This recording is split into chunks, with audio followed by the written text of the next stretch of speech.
contentious issues in valuation number 4. The difference between private businesses and public companies in valuation.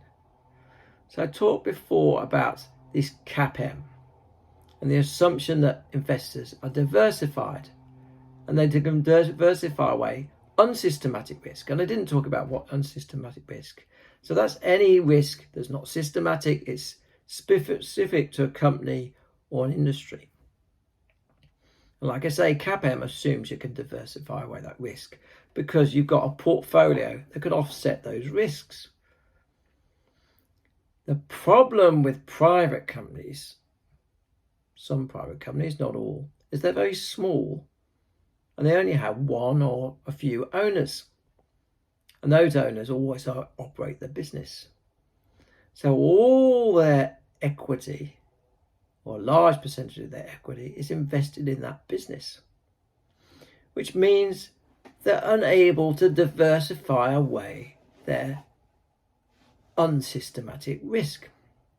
So unlike an investor in stocks, shares, who can diversify away unsystematic risk, we're saying our owner can't do that.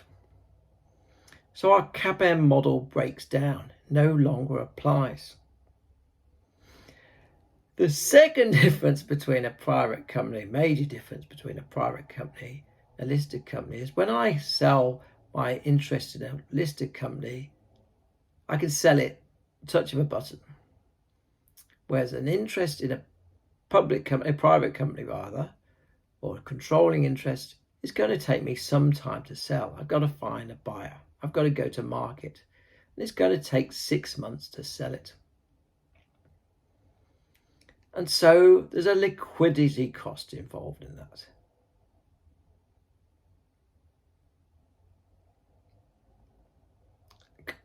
And that liquidity cost is a holding cost. Now, what does that mean? Well, in 6 months' time, the business could have dropped. There could have been a change in competition. There could have changed in legislation.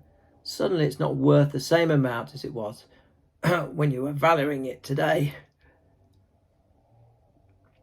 So there's a chance it might go down.